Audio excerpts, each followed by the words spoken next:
It lives. The Jeep drives. It drives. So this is future.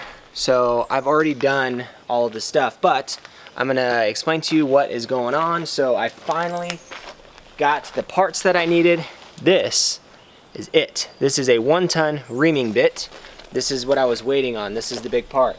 Huge shout out to Barnes 4-wheel drive. They shipped that out priority. I got it in like a day or two. They've been such an awesome company to work with. I'm gonna put their link in the description for all of the steering components, truss kit for this swap. Those are the guys you need to talk to. So let's go ahead, and I'm gonna go ahead and play an edit of me reaming out the pitman arm and installing the new, I actually also got in new drag link ends for under the knuckle versus over the knuckle so I can have a little better clearance. So I'm gonna go ahead and show you the edit of me putting those in.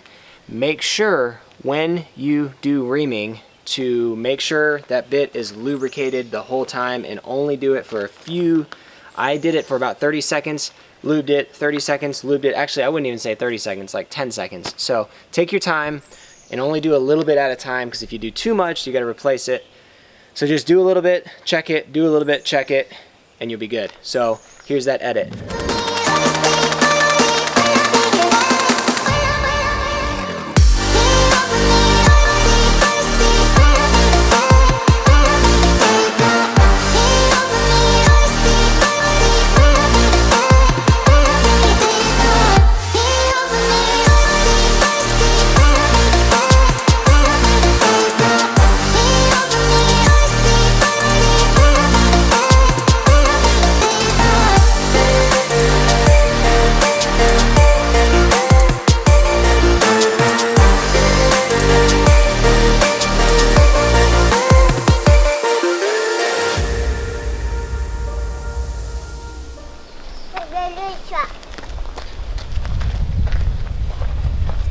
Yeah, say hi. Hi.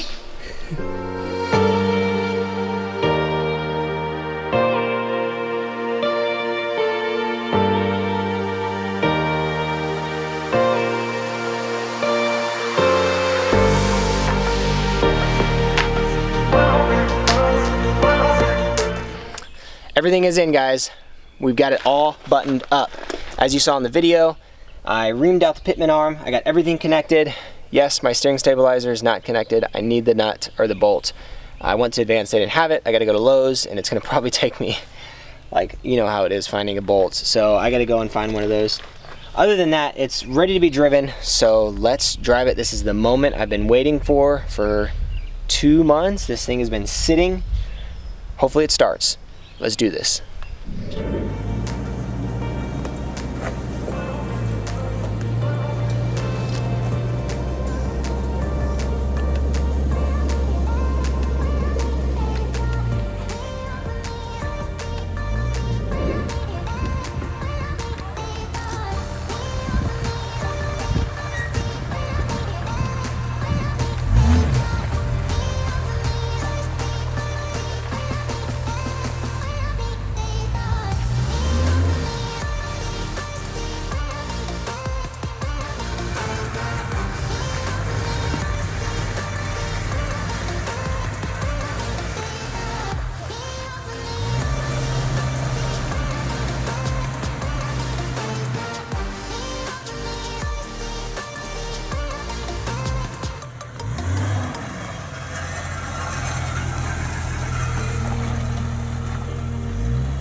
Guys, just like my description says, the Jeep is done. It's finished. Everything that needs to get finished for this swap, I've finished.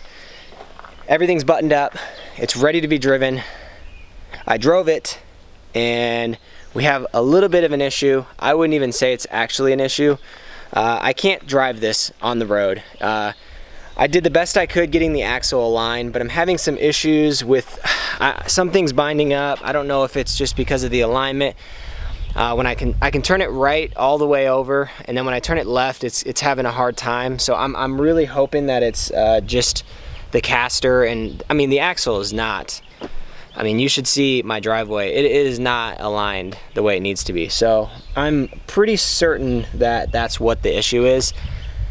I assumed it wasn't going to be driving great just because of the axle swap, and just I knew my driveway, I couldn't get it the way I wanted it to. It's really difficult to get the axle centered the way I want it to in this slope of a driveway. So I got everything buttoned up the best I could. I'm going to get a trailer on Monday, and I'm just going to load it up on a trailer and take it to the alignment shop.